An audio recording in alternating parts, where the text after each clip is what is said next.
Hello everyone, this is doctor Arman. और आज मैं बहुत ही सीरियस टॉपिक पे बात करने वाला हूँ, क्योंकि कुछ दिनों में ऐसा हुआ है कि एक बच्चा जो कि सिर्फ 2 महीने का था और उसको सिर्फ एक दिन का सर्दी खांसी था, उसको एंटीबायोटिक दिया गया है जिसकी ज़रूरत नहीं थी। और एक बच्चा जो सिर्फ 20 दिन का था, उसको हल्का पतला पैखाना हुआ जो कि पाउडर के दूध की वजह से हुआ था, उसको भी 2 एंटीबायोटिक दिया गया है 20 दिन के बच्चे को, मेट्रोजिल ओफ्लॉक्सासिन, जो कि O2 के नाम पे बहुत चलता है। तो गुस्सा क्यों हो रहे हैं भाई? देखिए, बात यह है कि आदत वाला बात है। आज अगर आप बच्चे को हर छोटा छोटा चीज़ पे एंटीबायोटिक देंगे तो इससे क्या होगा कि 1 साल में आप कितनी बार एंटीबायोटिक दे रहे हो बच्चे को? 5 दिन से कम बुखार पे एंटीबायोटिक नहीं देना चाहिए।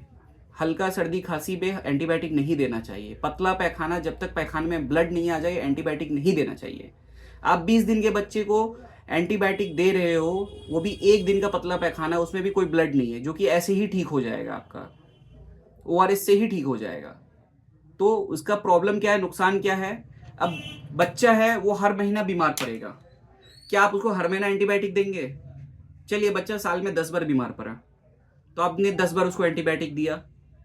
1 साल में 10 बार, 10 साल में 100 बार, 20 साल में 200 बार, 30 साल में 300 बार, 40 साल में 400 बार, अब 50 साल में 500 बार।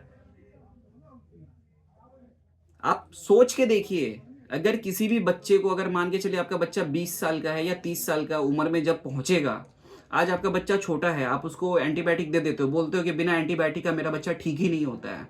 और ये बच्चा जब पहुंचेगा 30 साल के उम्र में और ये 300 मरतबा एंटीबायोटिक खा चुका होगा, तो ये एंटीबायोटिक काम करना बंद कर देगा।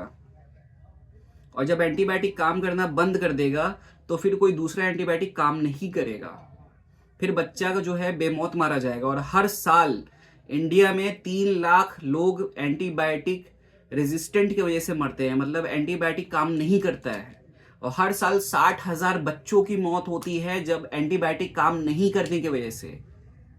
तो इस चीज़ को सीरियसली लीजिए, इस चीज़ को आप मजाक में मत लीजिए, इसको सीरियसली लीजिए। बच्चे की ज़िंदगी मजाक नहीं है। और जिन लोगों ने बच्चे की ज़िंदगी को मजाक बना रखा है, उनसे मैं यही बोलना चाहूँगा कि प्लीज़ बच्चे की ज़िंदगी के साथ खिलवाड़ मत कीजिए, बहुत गलत बात है। तो आप एज अ पेरेंट्स जब भी किसी भी डॉक्टर को दिखाइए तो आप उससे पूछिए कि भाई आप एंटीबायोटिक क्यों दे रहे हो?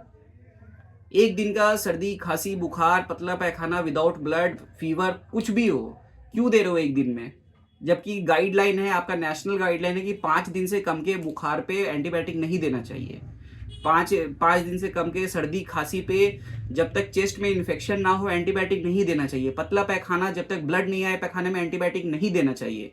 फिर आप क्यों बेकार का बच्चों को बार बार एंटीबायोटिक देके उनकी जान को खतरे में डाल रहे हो? ज्यादा एंटीबायोटिक देने से क्या होता है? बच्चे का ग्रोथ नहीं होता है, बच्चे का वजन कम हो जाता है, इम्यूनिटी पावर कम हो जाता है, बच्चे का हाइट नहीं बढ़ता है। बच्चा जो है, आप बोलोगे कुछ खा नहीं रहा है, बच्चा जो है दिन ब दिन और दुबला होता जा रहा है। बहुत सारा प्रॉब्लम है। जब बच्चे का, देखिए, एंटी मतलब होता है अगेंस्ट, बायोटिक मतलब होता है बैक्टीरिया। जब बच्चे के अंदर में कोई बैक्टीरिया नहीं है, क्योंकि ज्यादातर टाइम वायरस की वजह से बुखार सर्दी खांसी पतला पैखाना ये सब वायरस की वजह से होता है। जब कोई बैक्टीरिया नहीं है तो वो जो एंटीबायोटिक आप दे रहे हो, तो वो वहां पे जब बैक्टीरिया नहीं है तो वो किसको मारेगा?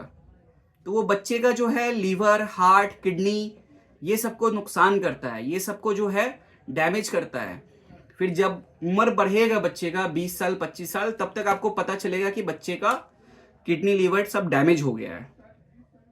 तो इसलिए बच्चों को एंटीबायोटिक प्लीज प्लीज प्लीज सोच समझ के दीजिए, ऐसे मत दीजिए। सतर्क रहे, सावधान रहे, दोबारा सोचे, सही चुने। Thank you.